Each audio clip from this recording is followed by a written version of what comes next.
হিন্দ বন্ধুরা, আমার রান্নাঘরে তোমাদের সবাইকে স্বাগত জানাই। আমি এখন করব আলু আর কাঁচকলা দিয়ে ডালনা। একটু মাখা মাখা করে করব, ঝাল ঝাল মাখা মাখা করে করব। এটা একটু শুকনো শুকনো করে খেতে খুব ভালো লাগে। একদম নিরামিষভাবে রান্নাটা করছি, তো তোমরা সবাই সাথে থাকো। কড়াই গরম হয়ে গেছে। আমি কড়াইতে অল্প তেল দিয়ে আলু আর কাঁচকলাটাকে ভাজা করে আগে উঠিয়ে নেব। ওইদিকে তেল গরম হতে হতে আমি এখানে মশলাটা একটু গুলে নিই। এখানে দিয়ে দিব অল্প পরিমাণে হলুদ, সাথে দেব জিরার গুঁড়া, তার সাথে দেব লঙ্কার গুঁড়া। এটা একটু ঝাল ঝাল করে করব, সেই জন্য লঙ্কার গুঁড়ার পরিমাণটা একটু বেশি দেব। এখন এটার মধ্যে জল দিয়ে এটাকে গুলবো।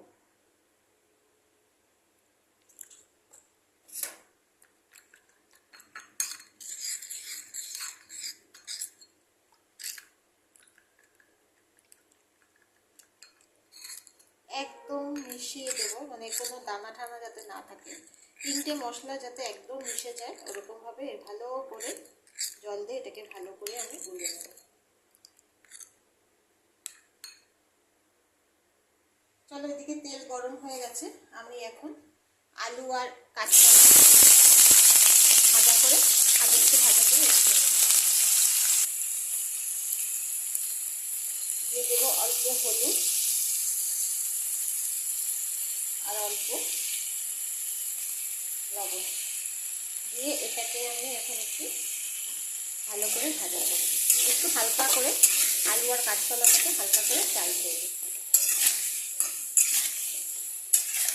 গ্যাসের আঁচটাকে বাড়িয়ে দিয়ে কন্টিনিউ নাড়লেই হয়ে যাবে। 1 থেকে 2 মিনিট নাড়লে এটা হালকা একটা ভাজা হয়ে যাবে। গ্যাসের আঁচটা বাড়িয়ে দিয়েছি আমি। এই যে আলু আর কাঁচকলাটাকে আমি ভাজা করে নিয়েছি। এখন এই কড়াইতে আমি আর অল্প তেল দেব। নিরামিষ তরকারি তো বেশি অত তেল দরকার হয় না, তো এতটুকু তেল দেবো। আমি তেলটাকে একটু গরম করব। গরম করে এখানে আমি এখন একে একে ফোড়ন দেব।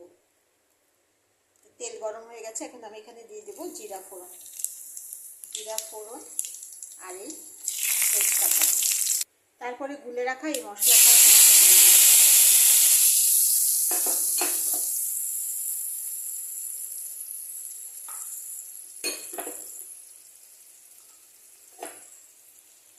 জল দিয়ে গুলে একটু দিয়ে আঁচটাকে একটু মিডিয়াম করে দিয়ে এখন এটাকে আমি নেড়ে নেব।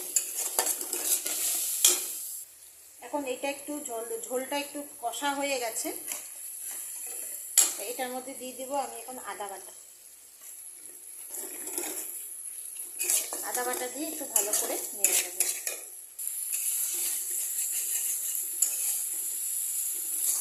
এটাকে আমি একটু ভালো করে কষিয়ে নিয়েছি মশলাটাকে। এখন এটার মধ্যে আমি দিয়ে দেবো আলু আর কাঁচকলা ভাজাটা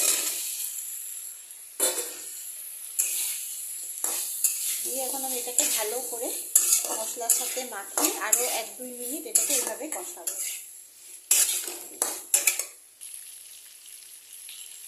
এখন এর মধ্যে দিয়ে দেবো একটু লবণ, অল্প, আগে যেহেতু লবণ দেওয়া আছে লবণটা অল্প কমই দেবো।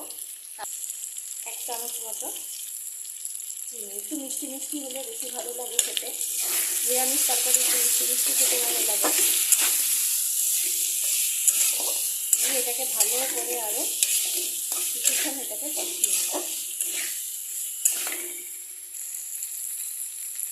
এখন এটা কষানো হয়ে গেছে। এখন এটাকে আমি পর্যাপ্ত পরিমাণে জল দিয়ে, যেহেতু এটা আমি একটু মাখা মাখা করবো, ঝাল ঝাল মাখা মাখা, সেই জন্য জল বেশি দেবো না, এইটুকুই আমি জল দেব। তো এখন এটাকে আমি এখন ঢেকে দেব।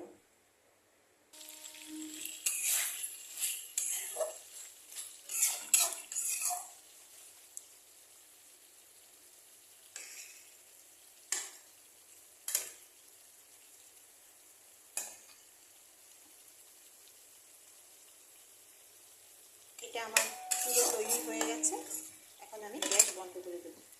আমার রেসিপি যদি ভালো লেগে থাকে তোমরা লাইক, শেয়ার আর সাবস্ক্রাইব করে দিও। আজকের জন্য টাটা।